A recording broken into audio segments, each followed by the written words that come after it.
For those who don't know me, my name's Sam Pearson. I'm a senior simulation consultant with Haskellane. Been with the business sort of 4.5 years now.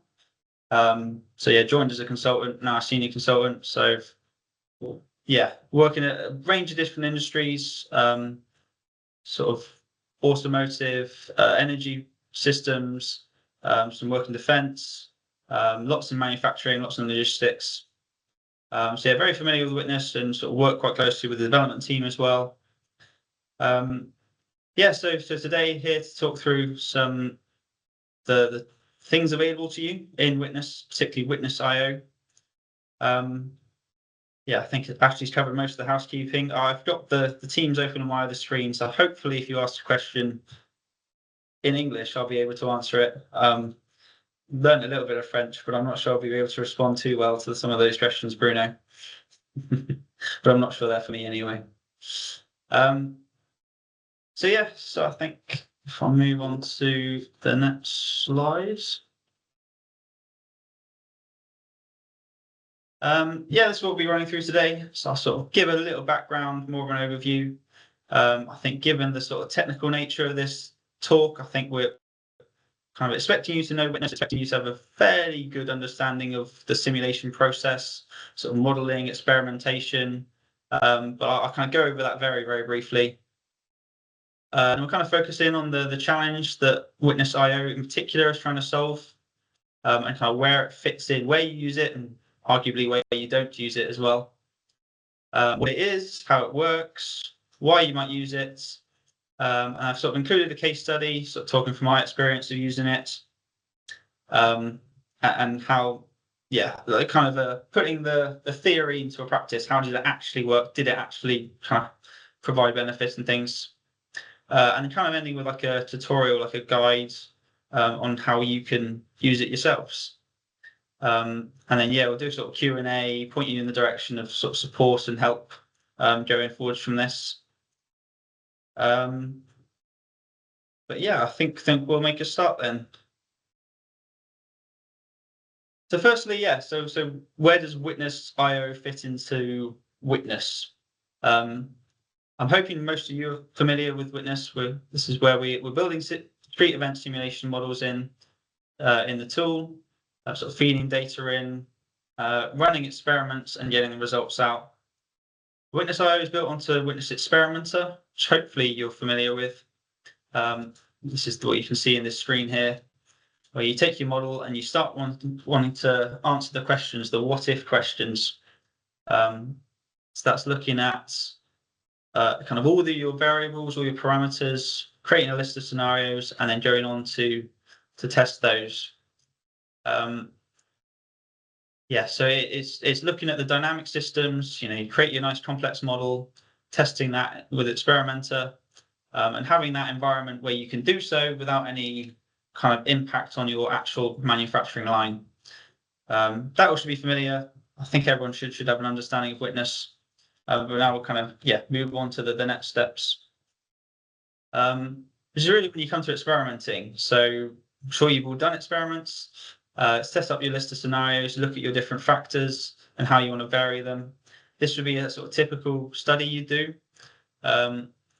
3 factors, 8 scenarios, 8 different results, and we can kind of look at the impact of each factor individually and overall. And this is what you can do in Witness Experimenter today.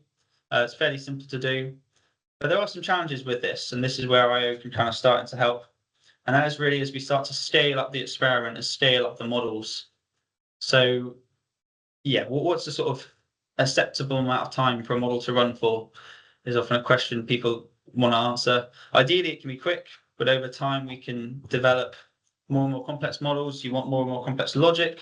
Maybe you've got 2 models that you're now combining together. Or maybe you've simply got a very, very long list of factors that you want to explore. And obviously every factor you add in, if I add another factor here with 2 levels, then that would ideally be another 8 experiments where I can do the sort of high and low number of those. And so very quickly you get this ballooning number of experiments that can be quite a challenge to test. So yeah, these are the sort of challenges we're trying to solve with Witness IO. I'll get on to how in a short while. That's really focusing on the models that take a long time to run because of the complexity. That time to answer is always what we're trying to do. How can we get the answers now and sooner? And it's avoiding that chance that you don't run your experiments because you think, oh, I can't be bothered to run another 100 experiments. That'll take way too long. It'll be too difficult. And that'll be sort of weeks of work till we get the model results back or do all the analysis. That's not worth it. And it can just be cases where you want your results quicker. Maybe you're on your laptop and you're there like, okay, I'm gonna have to leave my laptop running all afternoon and go on to do something else, or it stops you doing your work. That's really that last point where, yeah, if your laptop's running simulations, it's using all your computational power. You can't very easily do other things at the same time. So that's where we've developed Witness.io. It's been around for a few years, sort of in development and kind of improving over time. So what is it? So Witness.io is a cloud-based service to execute scenarios and replications in parallel. So what does that actually mean in practice? Well, it basically plugs into Experimenter, and then rather than running on your PC, you can run it on as many PCs as you require for that case, really. And obviously, if you can run it on as many PCs as you require, you can do so very, very quickly. On the right-hand side, we've got a technical document there, really kind of talking about how this works. Yes, should certainly clarify this is a very secure process. So all through Microsoft Azure, all requires signing in, authentication, making sure people have the right access to the tool. And yeah, you have to have the account, have to have the right connections to the tools. And then at the end, all the data is deleted off the end server. So in kind of cases of security, it's all very locked down, hosted. Yeah, it can be hosted in Europe, in America, depending on the needs of the customer. So to put that through a sort of a bit more of a simple way, I've drawn sort of a timeline here of your typical simulation experiment. Should be fairly familiar. You start with you've done your model, and now you're onto experimentation. So you maybe using Witness Experimenter, designing all the different scenarios, and then you create a list of what you want to run. So one after the other. Rep here is replication. Obviously, when you're doing an experiment with variability, you want to look at multiple dice rolls of that variability. So you don't just do one instance, you do multiple different replications to get an average and get your curves and your box plots and so on and so on. Which again, I hope is fairly familiar to you as Witness users. So yeah, how would we do this differently with Witness.io? Well, the first benefit is simply having this other environment to do some of this computational work. We still have the experimenter, still have the results evaluation done locally. That's all in your system, nice and secure. But we really were taking all the scenario running out into this other environment, which then frees up your PC to do other things, use it differently, however you want. But as I mentioned before, this is done on multiple different cores to do multiple different things in parallel.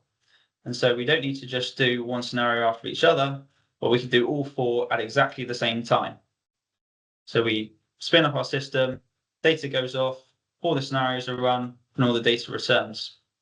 So obviously saving a lot of time there. We're doing the same with replications as well. We don't need to be limited by the number of cores on your PC. How fast your laptop is no longer a question here, because you're offloading all that computational power to this Witness.io service. So what happens in the end is you end up with all your scenario running can be compressed in a very, very short space of time. So if you go from experimenter to your results evaluation in a much quicker period, yeah, hence bringing forth the results evaluation, and therefore getting value from your experiments much faster. And this is really the benefit of IO. That's what we've built the service to do, is to not limit your process by how fast your laptop is or how optimized you've made your model. There is the option there of having computational power that's kind of spun up when you need it and spun down when you don't. And that kind of returns your results, basically. So why would you do this? Well, yeah, I think I've covered a few of these already. It's really that parallelization of running simulations, particularly with complex models and things that take a lot of time. Rather than days of simulation, one after the other, you can compress it all down and literally do it in minutes. And that also means you can do things you might not do otherwise. Often when we're doing an experimentation case, we're trying to do the business case to go with it, to say, okay, we're going to do 20 scenarios for you, because that'll take us a week with this complicated model, and we've got to compile the results for that. Certainly, we as a team have been able to offer far more than that. Say, okay, well, let's do 100 scenarios, let's do 200, let's do 1,000. There's not really that limitation by computational power when you're using this system. And that's the same with the variables. So rather than a handful of little things we can test, we can look at lots of different variations of things that you might not normally do, because you don't have the time to set up the scenarios and to run them on your computer. That can kind of be limiting. I think a slightly underrated benefit is this, not reliance on your computer. You set up the experiment, it goes off, and there's even, you can close down your computer, log off Experimenter, shut it all down, and log back in, and it can reconnect to your last experiment. So you can do whatever else you want to do it on. I suppose you could see that as a downside, that you can't go and get a cup of tea saying, oh, my computer's running simulations. But overall, the business case is of benefit there to do it quicker and not on your laptop. It really is kind of highlighting the benefit of simulation. It's not in the very good looking model, it's in the results. And the faster we can get those results, and the more results we can get, and the more we've tested them, and the more in depth they are, that's where the value of simulation is. And the more we can do there, the better value we can provide a customer. Any questions so far? Don't think so. That's kind of a quick introduction into what it is, why you might use it, and so on. I thought I'd talk through some of my own personal experiences of using Witness.io. Should mention it comes with a management portal. So this is a secure web hosted environment where you can manage how many licenses you have, how many cores you have, what they're doing at the time, see the usage. And you get this nice graph that shows your sort of hours of usage of cores over time. I started using this in 2023. This year I've used it a lot. A lot of my projects I've used on IO, just because it's quicker and easier. I can set up my scenarios and I can just run them all in parallel at the same time. And it saves a huge amount of time, and it's much easier to do so. So here's sort of an example project. This was one I did sort of earlier this year. So working in the liquefied natural gas industry. So natural gas is piped up out of the ground. It's cooled to minus 160 degrees Celsius, and it's condensed 600 times into a liquid, loaded onto ships and transported all around the world, often to Europe. A very interesting problem, a very big problem, a lot of money involved. And we do quite a few studies on sort of right sizing these terminals, how much storage capacity. You can see the parameters listed there, how much production they want to aim for, how many berths, how much traffic's they're going to be in your shipping channel, what's the capacity of the ships, and so on and so on. So this is the kind of study we do. We look at all these different variables and more sometimes. I think in previous cases we have these very complicated models. We do a lot of analysis. It takes a lot of time, and so what we can offer to customers is somewhat limited. This case, we kind of talked about doing. We sort of narrowed down to 320 different scenario combinations. Models sort of running for, I think it's 3 years. Lots of sort of weather variability in there. Lots of different decisions to be made and different optimizations to do as we're running the model. So it takes a long time, up to sort of 2 hours. And so if we wanted to do that on a laptop, sort of 5 cores, that would be about 3,000 hours, 3,200 hours. If I sort of press play and wait for that to finish. I think it's 100 and something days. It's simply not realistic. That's not what we do. How we used to do this in the past is we'd get a group of us together, we'd get some other laptops and we'll set them all up, and this one's running this scenario, this one's running that scenario. It'd be a lot of work, and we'd also reduce what we're offering to a customer in a lot of detail. So we wouldn't do 320 scenarios, we'd do maybe 30, maybe 20, might even reduce the number of replications, try and get away with only sort of 20, maybe 15, which isn't ideal because then we're giving less value to our customer.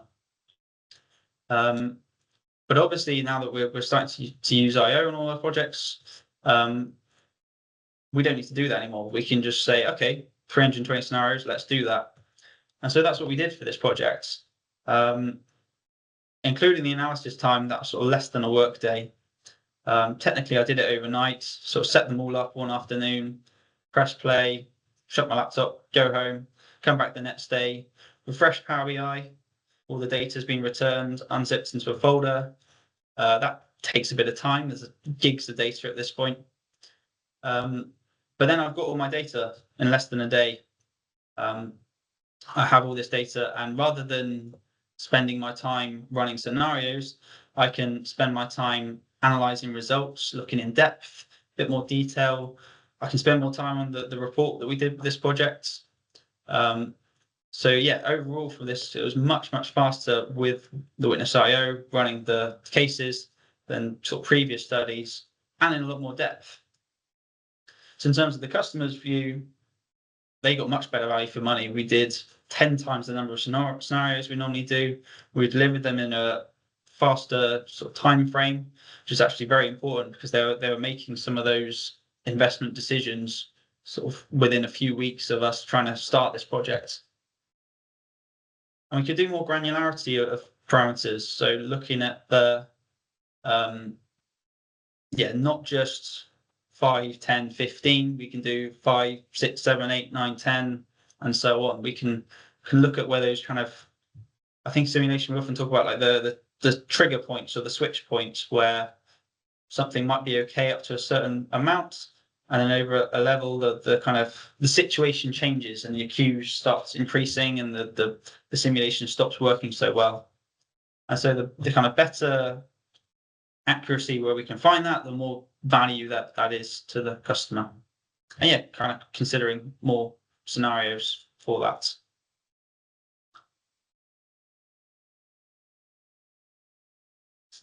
So yeah, I thought I'd sort of end that. We have this, we kind of start most of our projects with this kind of diagram of what a simulation project is, where we're agreeing the model requirements, we're designing the model, we're designing the scenario experimentation process, building the model, validating it, experimentation, and then getting the value at the end.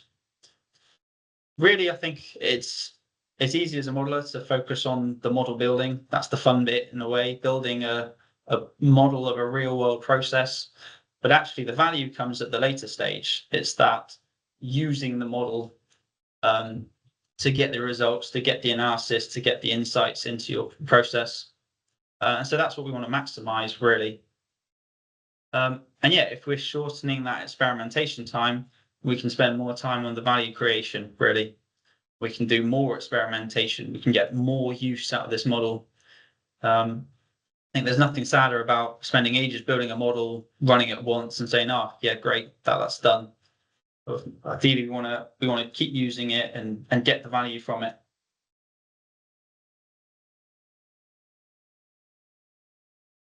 So yeah, I might have covered these by now, but really, yeah, that granularity I think is very important. Can you do a study in more depth that you wouldn't do otherwise? You can do more of the edge cases, the things that think, okay, that probably won't work, let's not bother simulating it, when actually maybe that would work. That could be a different schedule of arrivals or something, or pushing the limits of what your process can do. I think that third point's important. Inevitably, at some point, I'm sure we've all had an experience of running a model and being like, I forgot to do something. I made a mistake. Maybe I want to add a new result. We've got some new data, and now I need to rerun my scenarios. Witness.io makes that very, very easy. If you've got all your experiments already set up, you can just spin it up, run them all again, get your results in as long as it takes to run sort of one replication, basically. Much easier than kind of how it can be, when you're running lots and lots of experiments and going back to it, which can be useful as you're actually building the model. So I started running scenarios earlier on than I normally would, sort of designing my experiment, testing it, changing some things, testing it again. So not just sort of the one base case, but testing with sort of 10 different scenarios of inputs as I'm building the model. So yeah, I think it's really see it as improving the capability of what you can do with experimentation within Witness and with Witness.io.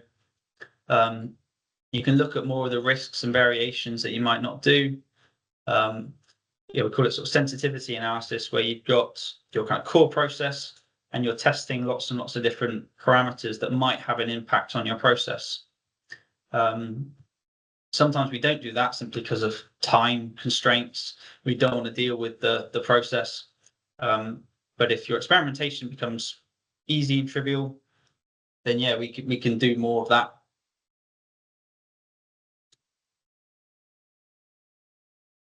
Any questions at this point? I think kind of going on to more of a tutorial. I thought I'd stop there for a second.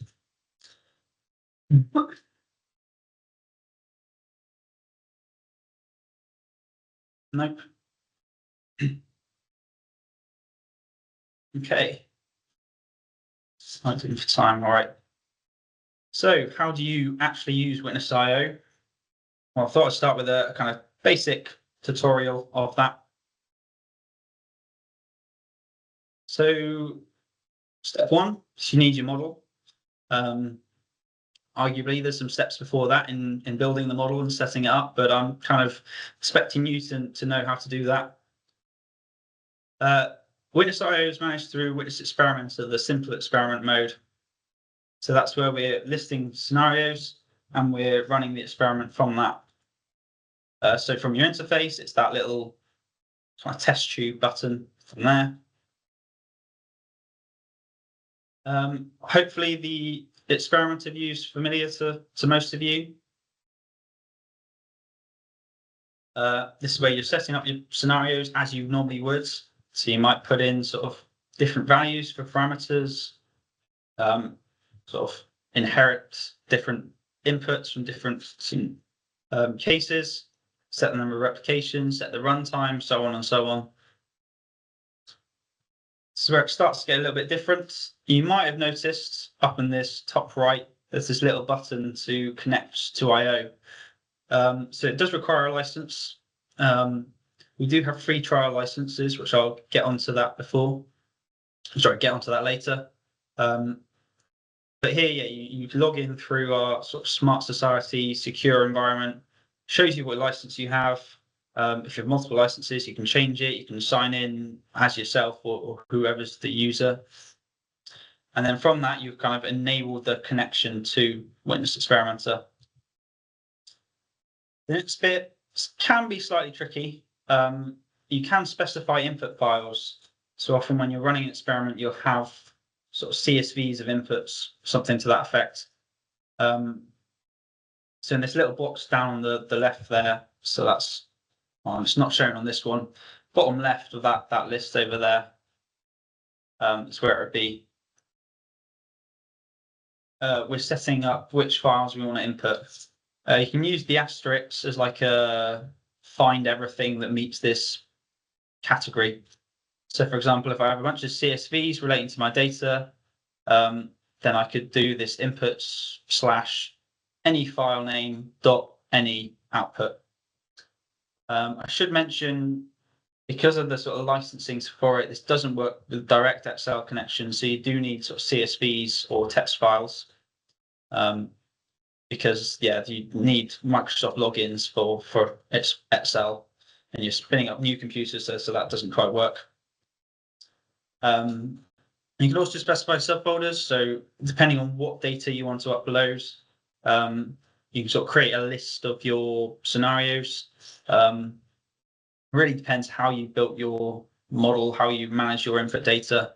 There's quite a few different ways of doing so. So I'll kind of give a rough view of this. And any files you want listed here, you can separate with a semicolon. So in my case, I'm saying upload everything from this folder, this folder, this folder, this folder, and that will all be uploaded to Witness.io. Then it's simply a case of, rather than pressing the play, pressing the play or run on Witness.io button here. So yeah, that kind of goes through a few steps of uploading the data, spinning up as many cores as you require or you have access to, running the experiments, and then getting on to returning the results. So this is what it'll look like. You'll see your experiments running down below. However many you've got going in parallel. You have this little progress report, kind of will tell you which steps you've been through. Execute experiments. Files are returned in little zip folders. So they'll also be unzipped automatically. So Witness.io works. Any new files created on the IO environment will be returned to your local computer. So for example, if you have a results folder, and you're creating files in that results folder, then IO will recognize that this folder is new and therefore return that back to your local environment, which is often how you would normally do it locally anyway. Your Witness file is creating results. The results have been written to maybe to folders, maybe to a single results folder, and you're kind of collecting all the results as you normally would. And once you've got your results back, you can use So I suggest using CSVs for this. We've had a lot of success in our team of using typically Power BI, also using Tableau. Can still use Excel, Plotly, and R-Shiny as well. We've been trialing as well. These sort of dashboard softwares where you can look at a whole folder of input of result data and compile it all together automatically. Should mention there is also the option of running scripts if any of you do sort of Python programming. So sometimes we've set up a Python script to run at the end of experiments, and then you can do whatever you might need to do on that, sort of compiling results together, doing some further analysis. Anything you can do in Python, you can trigger to automatically run at the end of your experiment here. Get the results back and go on as you would. So I think that's kind of most of what I was sort of talking through. Hopefully that's given you an insight into what IO is. There've been a lot of benefits. I'm using it all the time now on my projects. A lot of people on our team are using that. I hope you guys as Witness users will be interested in using that. Hopefully everyone's familiar with the support portal. If not, there's the link here, and we'll probably post it in the chat and things afterwards. There's the option for free of trial licenses if you want to try this out. If you just want to sort of test how would this work for me, we can do so, and we can support you. As always, if you have any issues with it, need any technical support, we're always here to help you with that. Any questions from that? Matt, you've stuck your hand up. Do you want to go? Perfect. Thanks, Sam. Great presentation. Really interesting. I've just got a question on how dependent Witness is on your local PC. So specifically Witness.io in terms of input files and that. The way we are currently using Witness and the experimenter is often we put our model inputs up on a SQL database. All right. Okay. And then we will, pull those into Witness tables and then utilize it like that. And similarly, we have our output set up in a very similar way. where we write to tables in Witness and then push it to a SQL database. It just does lots for tracking versions, etc. And when you've got large data sets, is there any capability in Witness IO or planned for the future for Witness IO to be able to work with external data sources like that, rather than uploading CSVs or returning CSVs? It's a very good question. Fortunately, we've got Jeremy online, who I might pass that question over to, who's part of our development team. Yeah, Matt. Yeah, the problem I think with, and it's not the first time we've been asked this, but if it's your SQL database, if it's sitting on your premise or whatever, there's no way the Witness environment that's running on the cloud can actually reach back in. And I think any sane security person would deny that anyway. So so that's the challenge we face. So what we are probably more thinking about is putting more capability into Experimenter that makes, because you're in your environment when you submit, and you're in your environment when the results are complete. So we kind of have, I think Sam had shown a screen where we actually have the capability to run a script or something like that before the experiment is started. So basically you could put a Python script there that actually went and grabbed your data, pull it into CSV, because that's just the most interchangeable thing, an isolated thing that we can come back to, and then that gets pushed up to the cloud service for execution. All the runs happen, and then on the reverse side there's another script that can be run. That's an area we have probably earmarked for improving and making a little bit more sophisticated and stuff like that. So that definitely probably would work today out of the box. You might have a little bit more of, okay, now I have to reach back into my SQL here and collect the data. So slightly bit more marshalling of the data, but again, could be done in a generic kind of way for a particular solution for sure. I see. Thanks, Jeremy. That's a great answer. Just one more follow-up question on that front.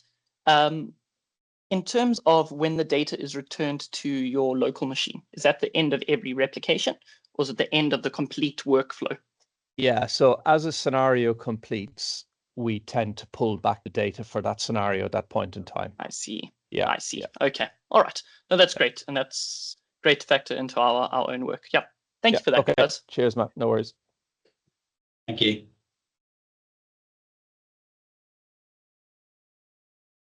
See, there's another question in the chat, but Jeremy's already answered that one about information from your PC to the cloud platform that will have to be exchanged. And yes, so the only requirements are for the mod file and any input data that you're required to run.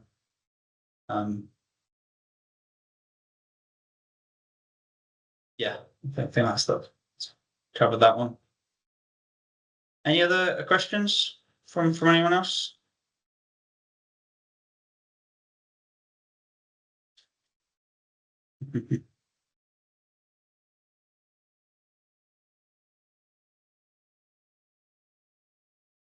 Doesn't seem like we've got very many.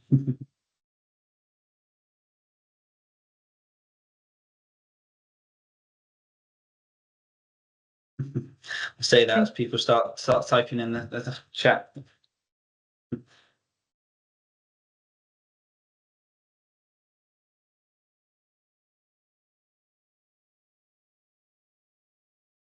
Could I be cheeky and ask one more question? Sure.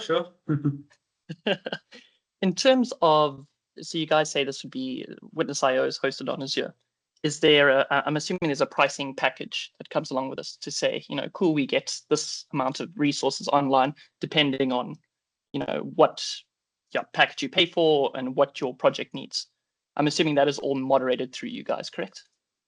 Yeah, that's correct. Yeah, so we have I think from memory, I don't have the detail with me or to hand, but I think from memory, on the commercial side, there is a kind of a consumption package. So like X number of hours, X number of hours that you buy, and then once they're gone, they're gone. So it's kind of like a subscription, but based on volume of hours.